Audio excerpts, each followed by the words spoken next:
Hoje e amanhã, primeiro, antes de mais, explicar-vos o que é que vamos fazer hoje e amanhã. Portanto, hoje será, continuaremos a história da arquitetura de igrejas. Portanto, hoje vamos... Mas isso eu quero verificar convosco.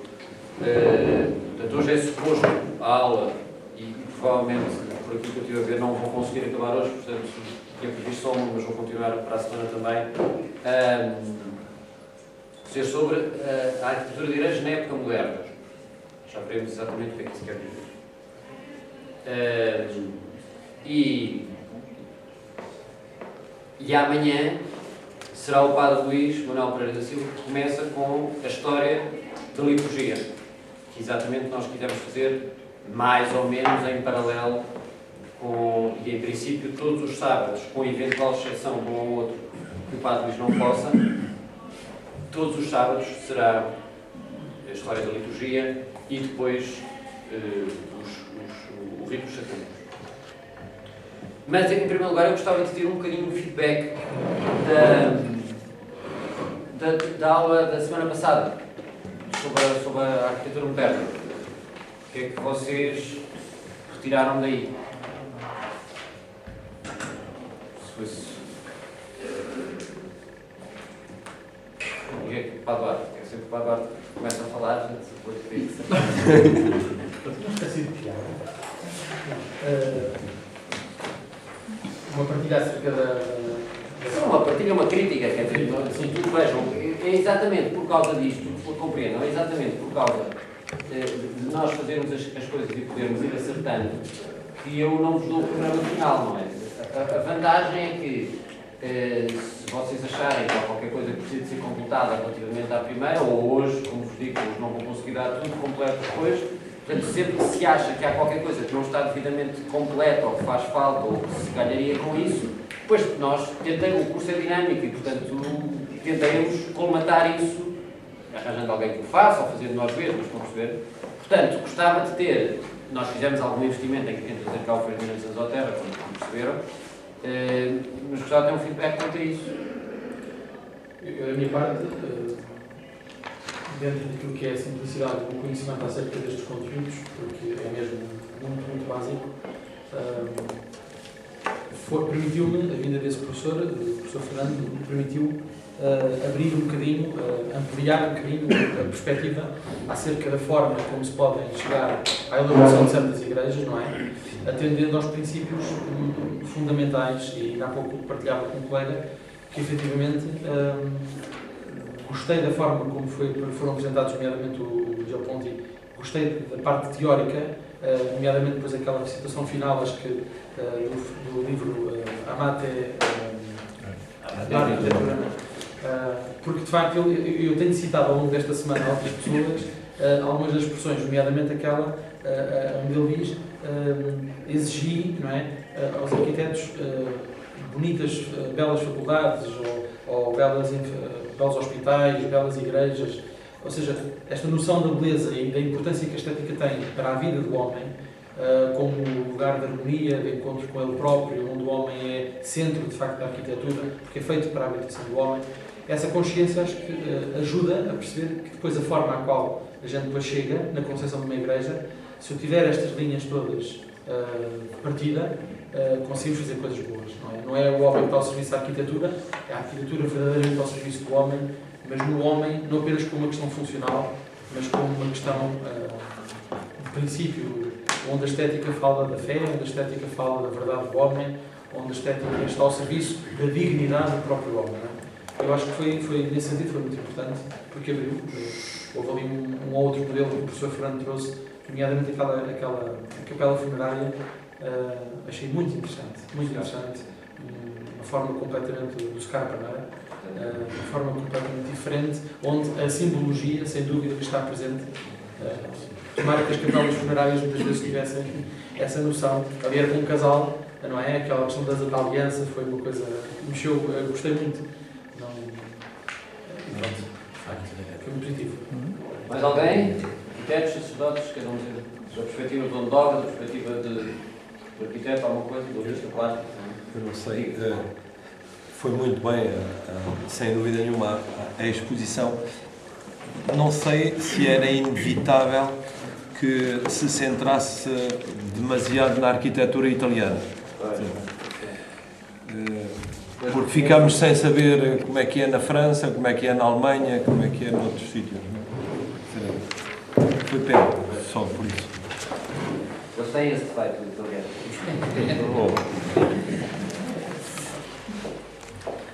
Mais alguém? Mais alguma coisa?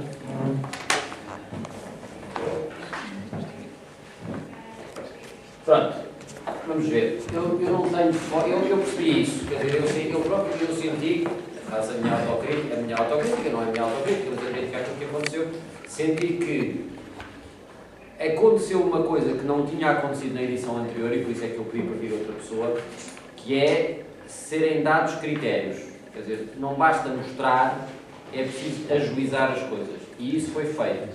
O problema, faltou aquilo que tinha acontecido outra vez, que era uma certa visão panorâmica das coisas, que aqui falta um bocadinho. De facto, foi muito orientada para a situação italiana. Também porque não se consegue pôr os cestos todos no mesmo, os ovos todos no mesmo cesto, não é?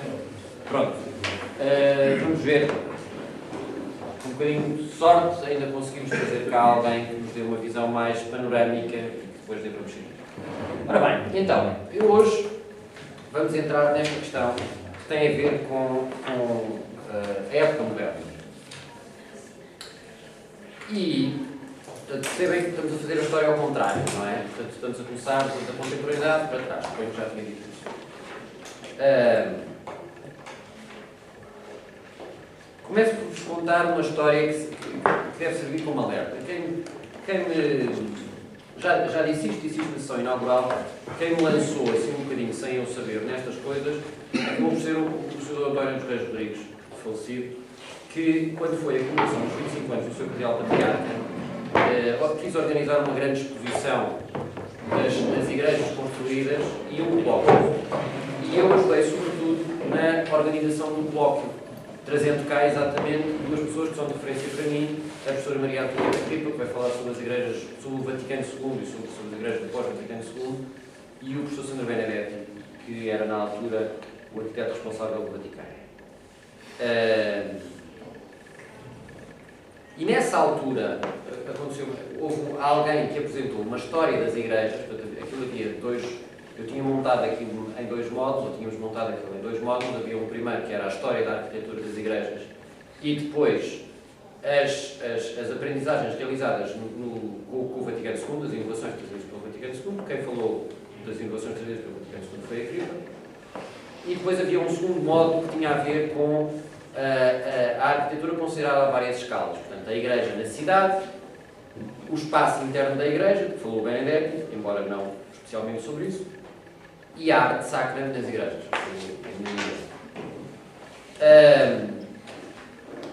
E nessa altura, quer dizer, logo na primeira conferência, a Cripa, depois de ouvir a primeira conferência, chamou-me à parte e disse: olha, eu estava com um grupo de amigos, arquitetos, estudantes de arquitetura, e disse: olha, quero falar com vocês. Porque a história que foi contada, que é um risco que acontece muitas vezes, quer na história da arquitetura de igrejas, quando são vistas em função do Vaticano II, quer na história, às vezes mesmo na história da liturgia, e aí é uma coisa que me escapa, a história é contada do seguinte modo, reduzindo muito e, portanto, mentindo também. No princípio é que era bom, quer dizer, no princípio as igrejas eram as casas das pessoas, era a Domus Ecclesiae, as pessoas juntavam-se lá, e aquilo é que era bom porque as pessoas sentiam-se, havia espírito de comunidade, etc, etc, etc. Depois, a partir daí, com uma certa aquisição de poder da igreja instituição, quer com a arquitetura paleocristã, na época proto-cristã, quer depois na Idade Média, quer mesmo no Renascimento e no Barroco, com o Concílio de Trento e por aí fora, correu tudo mal, porque, de facto, aquilo era mais para mostrar do que propriamente para acolher, e depois, finalmente, após o Vaticano II, voltámos a fazer igrejas mais simples, quer dizer, a igreja garagem, toda aquela coisa, e, portanto, voltou-se àquele espírito de comunidade, àquela coisa, e, portanto, restaurou-se um bocadinho a inocência do princípio, e assim é que estava. E a Cripa chamou-me e disse-me uma coisa, e era aqui que eu queria chegar, peço desculpa por esta introdução longa, disse: "Oh Pedro, a história da Igreja não é assim. A história da Igreja anda de positivo em positivo." E isso é aquilo que eu quero, é daqui que eu quero partir, quer dizer, é isso que eu quero sublinhar hoje. O momento, há também a tendência para contar a história com altos e baixos, não é? Como de uma perspectiva ou de outra, quer dizer, da perspectiva iluminista é um baixo na Idade Média e da perspectiva cristã é um alto na Idade Média, e depois é um alto no Renascimento para os iluministas e é um baixo, porque se volta ao paganismo, etc., é um baixo do ponto de vista da Igreja. Mas verdadeiramente aquilo que acontece sempre, e essa é a maravilha desta instituição com que a gente está a lidar e que depois se concretiza em arquitetura, há sempre, digamos, é como se olhando para há um livro muito engraçado que se chama, que é uma vida de santos muito pequenina do Cyril Martindale, em que ele praticamente faz uma história do mundo com a vida dos santos, como se cada um dos santos fosse a resposta humana que era preciso dar àquele momento da história. E São Francisco, São João Bosco, o santo responde à história, não é? Ora, a Igreja, a instituição, partilha um bocadinho desta coisa. Portanto, ela responde, é como se tivesse acontecido determinadas circunstâncias, determinados acontecimentos que criam, de facto, uma situação de crise na humanidade, e essa crise da humanidade às vezes não é bem respondida pelos próprios homens, mas no tempo, mais cedo ou mais tarde, a Igreja, quer pelos seus santos, quer pela sua hierarquia, inventa, descobre circunstâncias que conseguem acolher esse despontar de nova humanidade e conseguem levá-lo ao seu ponto máximo. Há a inclusão, momento a momento, de todas as características verdadeiramente humanas. A Igreja, enquanto instituição, não deixa escapar isso, não é? E a época... quer dizer, a gente pensa, por exemplo, agora tive que estudar estas coisas todas, pensa, por exemplo, em Santo Inácio, não é? Um santo não é um homem diferente dos outros, não é um homem especial, não é um homem posto à parte, não é um homem que tem características diferentes das dos seus contemporâneos. É só, como é que eu ia dizer, levou-se mais a sério, levou aquilo mais a sério. Portanto, Santo Inácio era um batalhador, e era um soldado, e era um individualista, em certa medida, mas como eram os homens do seu tempo, como era se calhar o Lourenço dos Médicis, etc., mas não perdendo de vista a relação constitutiva com Deus, fez a Companhia de Jesus e fez a arquitetura das igrejas políticas e fez tudo isso. Portanto, devemos, e queria pôr isso como alerta agora no princípio desta aula, fugir ao esquema mental de olhar para positivos e para negativos sem procurar valorizar a totalidade daquilo que aconteceu, sem procurar descobrir, sem procurar passar por um crivo. Criticar significa passar pelo crivo, mas a modernidade acha que a parte do crivo que se apanha é aquela que caiu e que se perdeu. E nós achamos, não, é aquela que fica por cima, é aquela que é boa, aquela que tem mais útil. É preciso passar pelo crivo e, momento a momento, ver isso. Portanto, no final da Idade Média, nós vivíamos uma circunstância de uma certa paz, mas fechada. E a relação com Deus era com basicamente, estou a reduzir em traços gerais, era com a ideia de um Deus criador, um Deus distante, e a relação, quer dizer, havia uma certa diluição do indivíduo e havia um certo, quase poderíamos dizer assim, um certo individualismo. E, portanto, nós percebemos que aquilo que se chama o Renascimento é um trazer ao de cima de características que são humanas, que são verdadeiramente humanas e que vale a pena serem desenvolvidas e que estavam um bocadinho esquecidas. Claro que nos primeiros tempos talvez não tenham sido orientadas da maneira mais humana, mas foi isso que aconteceu. O que é que se passa com o despontar do Renascimento? O que é que se passa com a arte do Renascimento? Quase que podemos dizer que é isso, desse ponto de vista. Eu acho que talvez Marx tenha um bocadinho de razão. Foi uma questão de luta de classes, não é? Quer dizer, o vir ao de cima nas cidades mercantis italianas, sobretudo, de uma classe que ganha dinheiro e, portanto, quer poder e quer manifestar a manifestação do seu poder passa também por uma certa aquisição de cultura e manifestação de cultura. E, portanto, evidentemente, é esta classe, os Sforza, os Médici, etc., esta classe que não eram aristocratas e não eram terratenientes, não eram donos de terra, esta classe vai precisar e vai querer uma forma de arte que seja diferente, quer dizer, que não seja uma continuação daquilo que os outros faziam os nobres e os aristocratas, e que seja uma coisa diferente.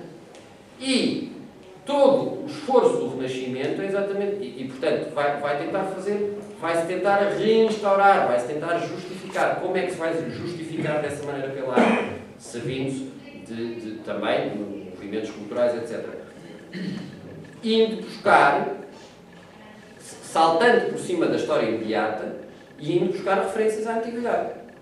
Portanto, já não se querem os retratos como eram feitos, os retratos e os bustos como eram feitos dos nobres e dos aristocratas da Idade Média, querem-se como eram feitos dos patrícios romanos. E, portanto, a história, muito simplesmente, é esta. Quer dizer, eles querem se justificar, querem se promover e vão buscar artistas para o fazerem, como sempre aconteceu, e vão buscar uma forma de arte, uma expressão artística que está distante e que pode rivalizar com isso. E a partir deste momento, inicia-se de facto uma nova maneira, quer de conceber a história em si, quer de conceber a própria arte. Portanto, deixam de valer os valores da família, daquela grande família, daquela grande oligarquia, embora também passam a valer os valores do indivíduo, quer dizer, o tipo que consegue subir, quer dizer, de um certo ponto de vista, é a imersão de uma coisa que depois acontecerá outra vez pós-Segunda Guerra Mundial, e antes também já um bocadinho, do self-made man. Os Médici, os Sforza, agora esquecem dos nomes dos outros, mas pronto, são self-made men, são tipos que ganham dinheiro pelo comércio e que sobem e que querem mostrar, depois de ter dinheiro, querem ter cultura, querem viver bem, etc. E, portanto, a coisa avança um pouco assim.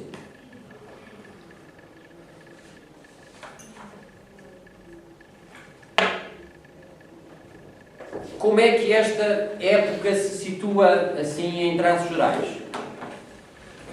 Então, os grandes marcos históricos, digamos assim, são a descoberta da América, em 1452. Portanto, há uma nuvem de factos que estabelece uma ruptura.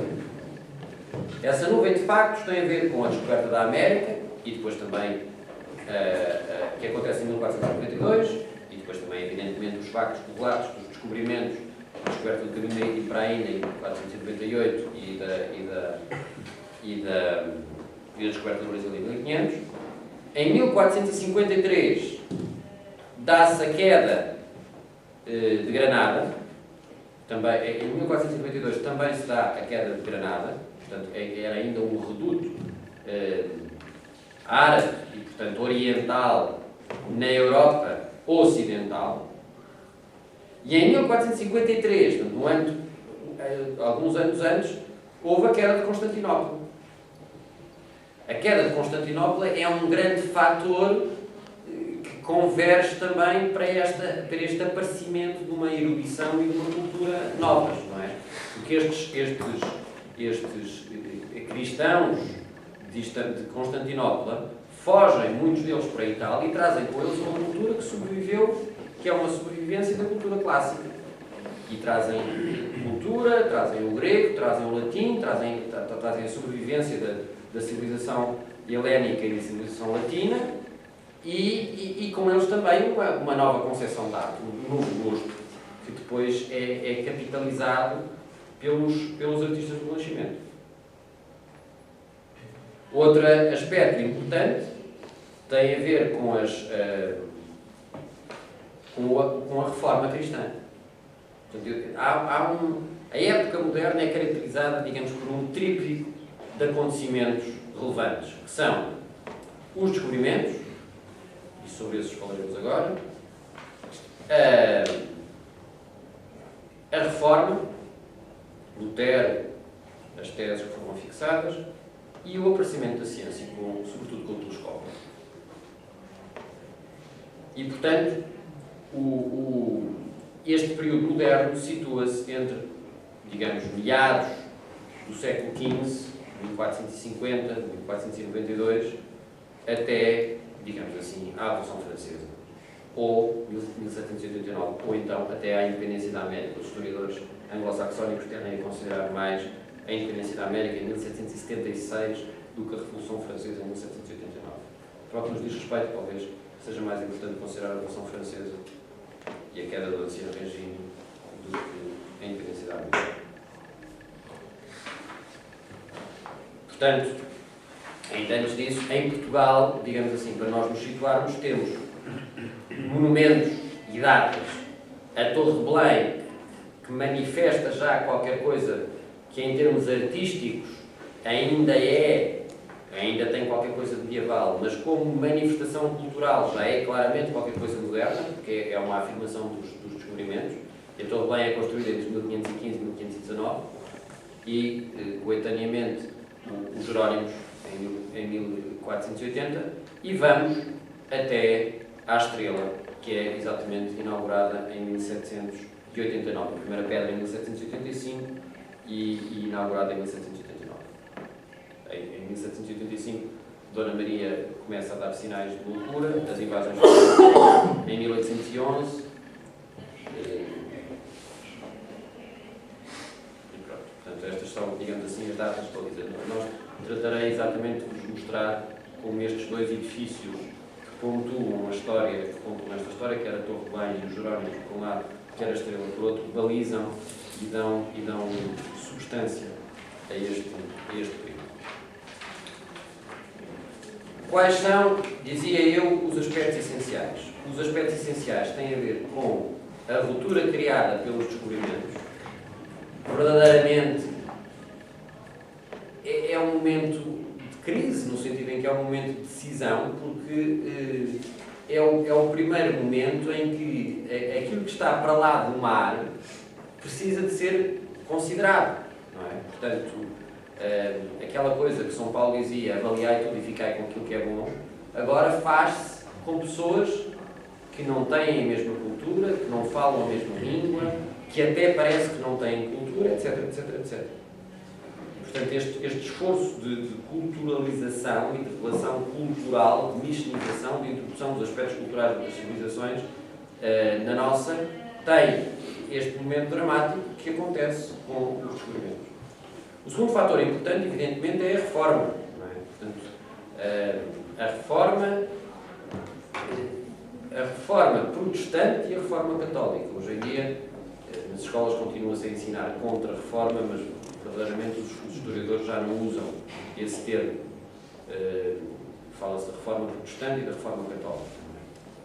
E que é uma reforma, que é também exatamente uma compreensão desta dinâmica do Renascimento, desta dinâmica do homem, de um certo antropocentrismo do Renascimento, uma compreensão desta dinâmica do ser humano, que deixa de ser uma massa, que deixa de ser um indivíduo perdido na massa, como acontecia um bocadinho na Idade Média, para passar a ser-lhe reconhecido valor individual, e há uma valorização pela reforma cristã exatamente deste caráter antropocêntrico do indivíduo. E isso é aquilo que irá fazer, quer os grandes santos, vocês, a título de curiosidade, em Roma diz que houve um dia, que eu não sei qual é, depois peço por favor aos meus padres de investigarem isso, que têm mais jeito para essas coisas que eu, houve um dia em que foram canonizados em Roma 3 espanhóis e um santo. Os 3 espanhóis eram Santo Inácio de Loyola, Santa Teresa d'Ávila e São Francisco Xavier. E o santo era São Filipe Neri. Independentemente da piada xenófoba, chauvinista dos romanos, o facto é que um dia, alguns em não sei exatamente quando, mas alguns no século XVI, houve um dia em que estes 4 santos desta magnitude foram canonizados. Portanto, de facto, a gente percebe que havia uma... E a Santa Teresa d'Ávila podemos juntar São João da Cruz e a reforma que ela fez nos carmelitas, no ramo masculino e no ramo feminino, o aparecimento dos oratorianos com São Filipe Neri, os aparecimentos dos jesuítas com Santo Inácio e depois a missionação pelo mundo fora com o aparecimento nesse século também dos capuchinhos como reforma de máxima observância dos franciscanos. Portanto, é uma altura de uma enorme efervescência da Igreja. Exatamente. Uma enorme efervescência na Igreja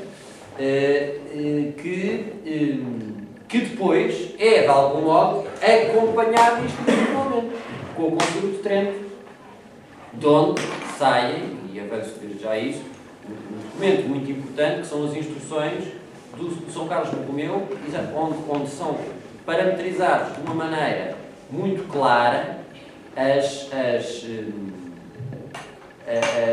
como devem ser as igrejas do Vaticano II, do pós-Trento.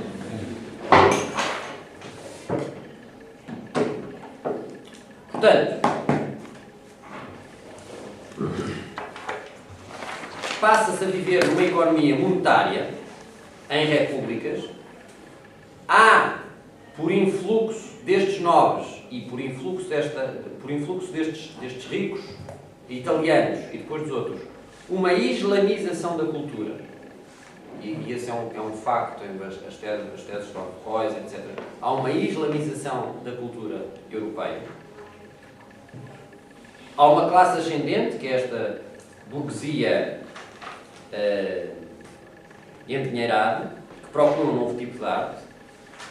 E tudo isto gera como que uma inversão, a Hannah Arendt fala dela assim, uma inversão de uma superlativização da vida contemplativa que acontecia na Idade Média. A vida contemplativa era ainda a vida ideal, para neste momento deixa de o ser e passa a ser a vida ativa. O homem vale por aquilo que faz. De um certo ponto de vista, esta cultura traz como desvio a valorização daquilo que se chama o divo. O modelo deixa de ser o santo, apesar de depois ter vindo destes quatro que eram assim de medida grande, mas o modelo deixa de ser o santo, passa a ser o divo, passa a ser por exemplo, o Alberti, que era clérigo, mas também era espadachim e também era versado em humanidades e também sabia desenhar e sabia esculpir e fazia arquitetura, etc. Portanto, o super-homem, no fundo.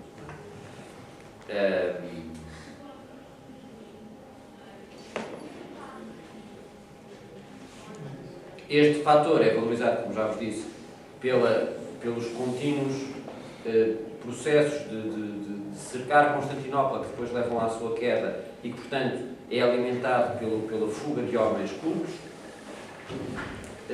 E depois há outros acontecimentos também dramáticos. Portanto, é um momento... Há acontecimentos também dramáticos. Antes, a peste negra, que acontece entre 1350 e 1450, que reduz a população quase para um terço.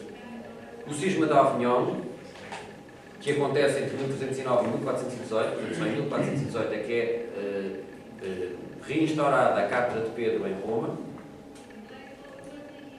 A Guerra dos 100 Anos, entre os ingleses e os franceses. E depois, com o cisma de Avignon, situações complicadas, como as bulas, as cruzadas, as comendas exteriores, portanto,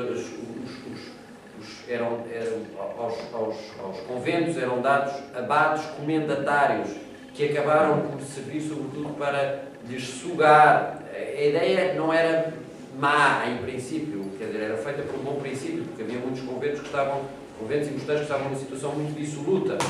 E, portanto, o Papa resolveu dar um abate que fosse um abate exterior para verificar isso. E, portanto, o abate já deixava de ser eleito pelos que estavam próximos e passava a vir de fora. Só que estas comendas, assim chamadas, estas comendas dos abates comendatários, tornaram-se hereditárias e depois, às tantas, claramente o abate comendatário era pior que os outros. E, portanto, por exemplo, em Santa Maria do Louro aconteceu em muitos sítios, que os abates comendatários proibiram a entrada de novos vocações no convento para poderem desfrutar dos rendimentos do convento só para eles. E, portanto, isto causou também uma situação complicada. Outro fator importante tem a ver com o aparecimento da imprensa e da imprensa da Bíblia do Gutenberg. Portanto, em meados do século XV, gera-se uma situação de acalmia que permite, de facto, olhar com mais detença para a arte e para a cultura e que leva a uma classe com dinheiro, há artistas que são cultos, há paz e aparece o Renascimento.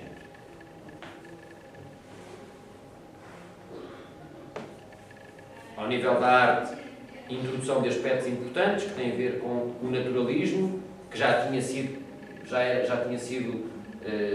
percorrido antes pelo Giotto, e a perspectiva também com o Brunelleschi não é inventada, mas é generalizada.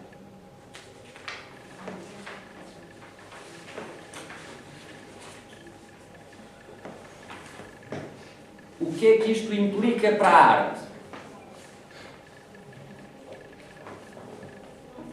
Implica que, enquanto na Idade Média se admitia um conceito misterioso de equilíbrio, que não era quantificável, que não era numerável, o Renascimento, sendo produto destes homens, digamos assim, self-made men, e de artistas que criam... O Renascimento é uma coisa muito mais concreta, quer dizer, a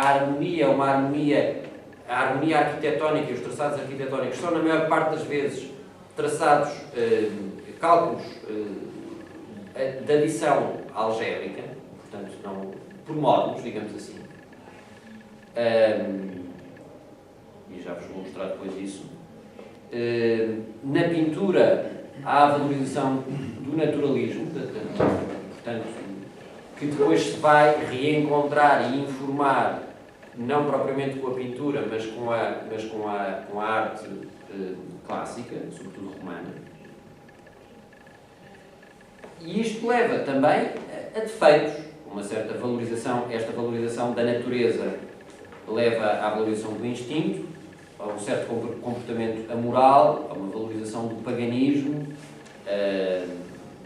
que tem por exemplo assim mais simbólico o caso de Maquiavel, por exemplo, do afastamento da Terra. Portanto, o homem neste tempo é visto como uma espécie de Prometeu. Sente-se com poder, talvez não o poder suficiente, mas sente-se com poder, e pode maldizer o Criador. Nem sempre o faz, mas às vezes faz. De qualquer modo, esta distância, este antropocentrismo, em determinados setores, sobretudo nestes setores que a nossa cultura valoriza mais, mas não quer dizer que tenha sido em todos, este antropocentrismo leva ainda mais a aprofundar um afastamento da relação com Deus. E, portanto, as igrejas tornam-se igrejas de planta centrada, já não pensadas para a liturgia, mas para uma valorização qualquer de uma relação não mediatizada com Deus, etc. Este homem, como Prometeu, e a própria dificuldade da relação com Deus é enfatizada por um outro acontecimento que tem a ver com, não propriamente, diríamos assim, a invenção da ciência, que se diz que acontece com Galileu, etc., mas com a invenção do telescópio. A invenção do telescópio cria uma enorme ruptura. Porquê? Porque aquilo que Aristóteles dizia, e aquilo que tinha sido, portanto, também reiterado, quer ativa, quer passivamente, por São Tomás, é que a visão perfeita, a visão pura, era a visão que não interpunha nada entre o observador e o objeto observado. Quanto mais limpo fosse a atmosfera entre mim e aquilo que eu estava a observar, mais credível, mais verdadeira era essa visão. Ora, aquilo que acontece com o telescópio é que o telescópio põe em dúvida isso. As primeiras oposições a Galileu vem desta fonte dos eruditos que, opondo o raciocínio, opondo àquilo que o Galileu tinha visto os anéis de Saturno e que tinha visto as manchas da Lua, etc., opondo àquelas constatações do Galileu, ele diz, mas quer dizer, mas isso é o objeto que falsifica a visão. Portanto, pela primeira vez, há como que uma insidiosa consciência de que nós não somos bem feitos, que Deus não nos fez bem feitos e, portanto, nós precisamos de instrumentos para não sermos enganados pela maneira como nós somos feitos. O telescópio tem este efeito e, de facto, cria uma enorme cultura. É a primeira... E depois, a seguir ao telescópio, veio o microscópio, etc. Portanto, a constituição de objetos que melhoram a nossa capacidade de relação com a realidade, como se nós tivéssemos sido mal feitos, de onde se pode deduzir que nós somos mal feitos. Evidentemente, este passo não acontece com toda a gente, não acontece sequer com Galileu, mas é uma coisa que está lá a ferver dentro insidiosamente, que causa também este afastamento.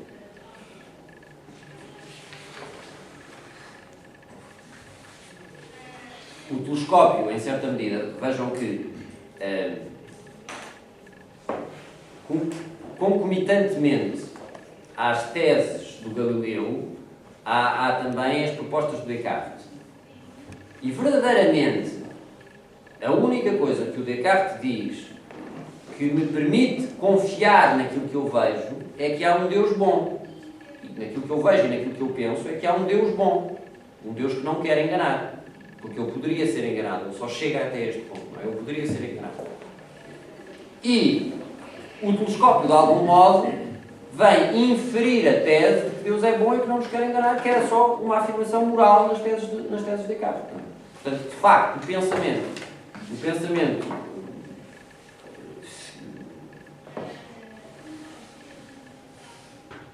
a filosofia deste tempo vê-se com alguns problemas quando começa, evidentemente isto já acontece mais para o fim da época moderna, mas quando começa a considerar os influxos das teses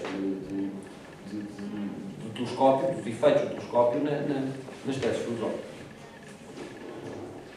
Esta dúvida cartesiana leva também a um momento de introspeção. Eu penso, logo existo, portanto, aquilo que a minha maneira de existir, a minha maneira de me dar conta tem a ver com... É uma coisa feita em solidão, portanto, as relações sociais e, portanto, as relações desaparecem um pouco, são um bocadinho esfumadas por isto.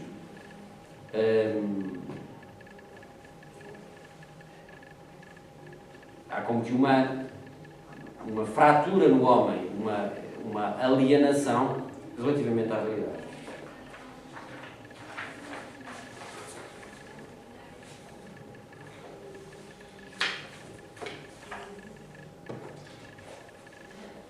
Pronto, aspectos essenciais. Portanto, cá está, tenho simbolizado por esta questão, eu posso chegar até lá assim, não é? Não querem falar a luz? É lá fora,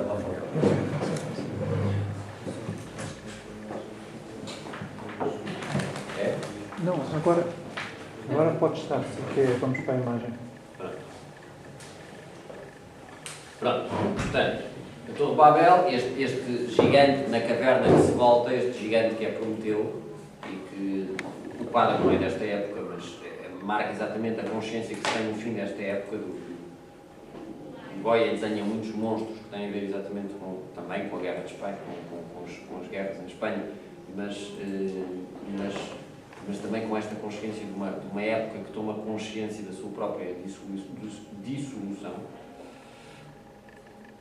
Cá está, portanto, a Guerra dos 100 Anos, a peste, que criou uma enorme destruição na população, a Guerra dos 100 Anos,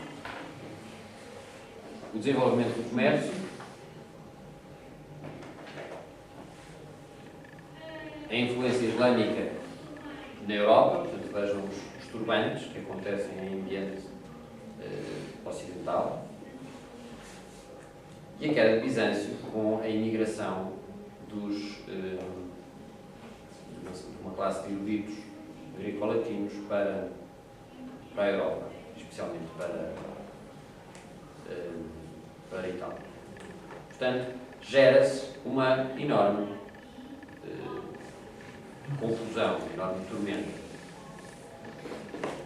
Depois, durante este período também, o surgimento do protestantismo e as guerras religiosas, a Guerra dos 30 anos, o desenvolvimento da ciência, o Galileu e o telescópio, e a descoberta da América e do caminho marítimo para a Índia. Vão exatamente pôr-nos em relação com outros povos e com outras circunstâncias. E esta influência também do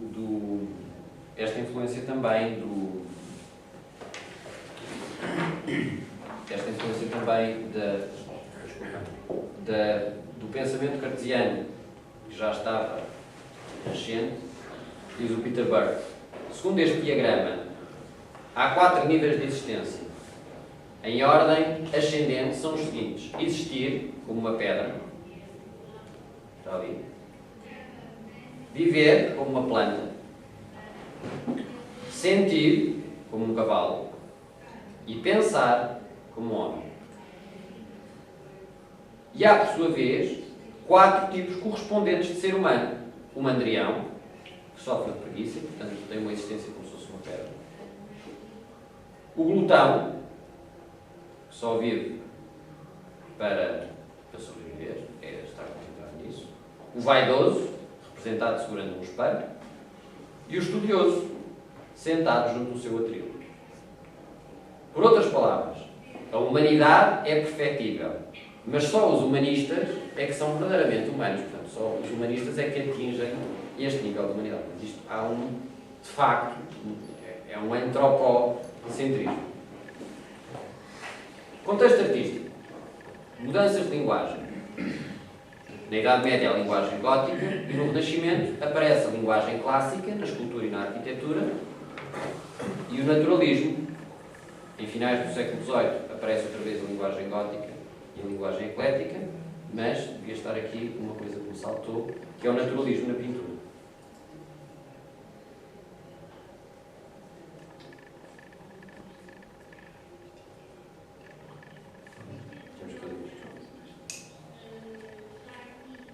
Exemplos, agora vou fazer assim, uma perspectiva geral, não ainda da arquitetura de igrejas, isso trataremos mais à frente, mas exemplos são basicamente 4 séculos, não é? Um bocadinho menos que isso, porque é só metade do século XVI.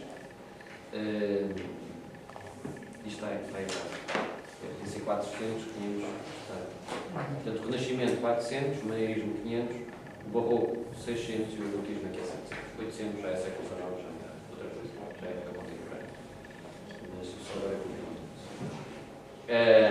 portanto, exemplos desta arte nesta época. A Capela do Brunelleschi, que é uma coisa muito desenhada, e vejam a decoração que se vai buscar, uma coisa muito modular.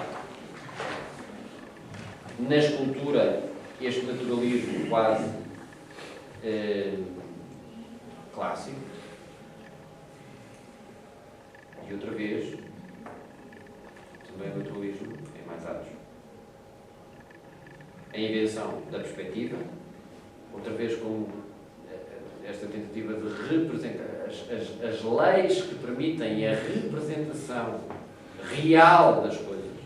Portanto, a perspectiva é sentida. O perspectógrafo, que aqui aparece no desenho de Dürer, é sentido como uma grande invenção também, que permite uma representação rigorosa da realidade. E agora vamos passando uma série de imagens para se ter um bocadinho a ideia desta atmosfera, deste Fra Angeli, no convento de São Marcos, de onde saiu o Savonarola. Está tudo ligado, é uma história assim, de pessoas conhecidas. O nascimento de Vênus, do Botticelli, portanto cá está do naturalismo, mas ao do certo ponto de vista também do certo paganismo, um desvio para um certo paganismo. Pois ao nível do maneirismo, o Leonardo da Vinci, os seus desenhos, o Leonardo da Vinci tem um texto muito engraçado. Há aqui uma série de evoluções técnicas muito escondidas. O Leonardo da Vinci tem um texto, que a seguir, mais à frente, vos mostrarei, em que ele precisa de conhecer o corpo humano para o realizar. E então desenvolve uma técnica de desenho com 3 vistas, como nós fazemos hoje em dia. Portanto, visto ver de frente, ver a secção e ver de baixo. Um processo de olhar para as coisas com 3 vistas para que se possa detalhar e representar tudo.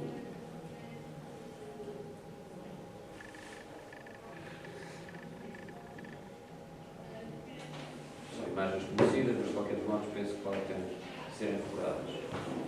O Financeiro, o Convento de Miraflores, a Mona Lisa. Vocês sabem porque é que a Mona Lisa está a sofrer? Ninguém vos explicou porque é que a Mona Lisa tem este ar enigmático. Tu sabes? Há várias versões, mas contar tudo. A versão que me venderam é que... Também. Eu nunca...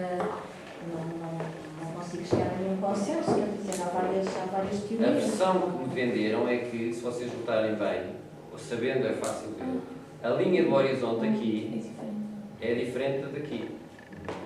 Portanto, eu quando olho, quando centro a minha leitura da face numa linha do horizonte, ela tem, estão a ver, se vocês esconderem a parte esquerda, ela tem um ar sisudo. Mas se olharem para a parte direita, ela tem um ar sorridente. Porquê? Estão a ter uma visão diferente da linha do horizonte. Portanto, o problema não tem a ver com a cara dela propriamente dita, mas com a colocação da linha do horizonte. Com a, digamos, com a leitura implícita, não é? Sim. Exatamente.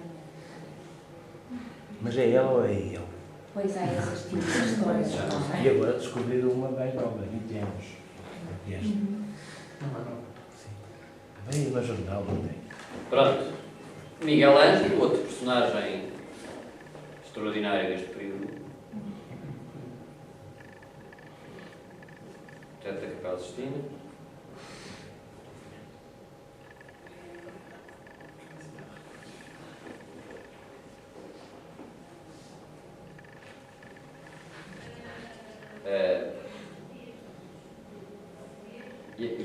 A Cripa diz, por exemplo, que na Capela Sistina há um entendimento, é a interpretação dela, portanto vale o que vale, mas há um entendimento do corpo humano como paraíso, como expressão, como símbolo do paraíso, que é uma coisa que não se imaginava exatamente na Idade Média, mas que, de per si, embora é a criação e, portanto, tem o seu valor positivo, não é para ser esquecido. Não. E a referência bíblica a isso, há um salmo, o Salmo 8, diz que o homem foi criado como um ser divino, e o livro da sabedoria, ainda anteontem, dizia exatamente isso, não é? Que como um ser divino, não, fomos criados segundo a natureza de Deus. O próprio João Paulo indica 200 e tal catequeses sobre o corpo, sobre o tratamento das questões, elogio do corpo. Pois está bem, porque o Papa João Paulo II escreveu isto. Não, Mas retoma uma compreensão bíblica, não é? Exatamente. Sim, mas o que eu pretendo marcar e sublinhar é como isto é completamente distante relativamente ao... E que, atenção, vejam, o Botticelli pinta Vênus nua, não é? O Miguel Ângelo valoriza o corpo humano, mas pinta cenas bíblicas também misturadas com outras cenas. Esta tal noção do super-herói também, não é? Ou seja, uma estrutura um bocadinho...